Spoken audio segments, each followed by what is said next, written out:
স্বামী স্ত্রীকে রাগ করে স্ত্রীর গায়ে আঘাত করলে ওই জায়গা নাকি জাহান্নামের আগুনে জ্বলবে না। এটা হলো বউ পিটানোর ধান্দা আর কি।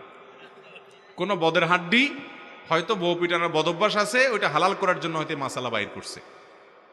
এটা বোগাস মাসলা এবং ভুয়া ফতোয়া।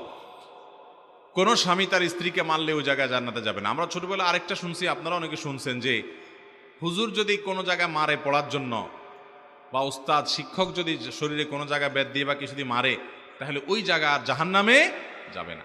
ভাই, শরীরে কোনো জায়গায় উস্তাদে মারলে যদি ওইটা জাহান্নামে না যাইতো, তাহলে উস্তাদের কাছে যাইয়া বলতাম যে মাথাতে পা পর্যন্ত সব জায়গায় একটু একটু করে মাইরা দেন, জাহান্নাম তো বেঁচে গেলাম, কাহিনী শেষ।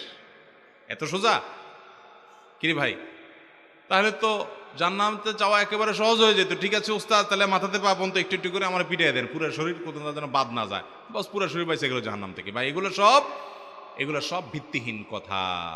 এগুলো হলো ওই মায়ের খাওয়া যাতে বাচ্চার জন্য সহনীয় হয়, এই জন্য একটা ভুল ফতোয়া দিয়া বাচ্চারে বোঝানোর চেষ্টা করা।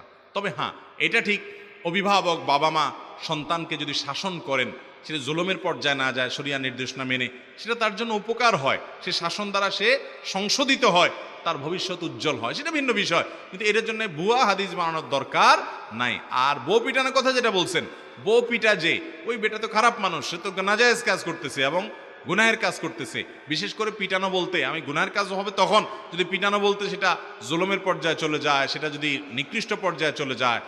আর এমনি স্বামী স্ত্রী সুলভ যে শাসন আছে, যে অভিমান আছে, যে ভালোবাসা আছে, সেগুলোর জন্য তো শরীয়তের বিধিবিধানের, শরীয়তের কোথাও নিষেধাজ্ঞা নেই।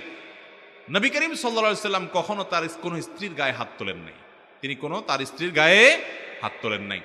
এবং নবী করিম সাল্লাল্লাহু আলাইহি সাল্লাম তিনি যে তার একাধিক স্ত্রী ছিলেন, তাদের সাথে যে সংসার করেছেন, সব যে একেবারে সব ভালোভাবে হয়ে গেছে তা না, তাদেরও মাঝে মধ্যে মনোমালিন্য হয়েছে, হালকা পাতলা। স্বামী স্ত্রী একসাথে থাকতে গেলে হবে, মান অভিমান হবে, কিন্তু কখনো নবী করিম সাল্লাল্লাহু আলাইহি সাল্লাম কখনো মুখ দিয়ে কোনো বাজে কথা বলা কিংবা শরীরে আঘাত করা স্ত্রীকে, এটা তিনি কখনো করেন নাই।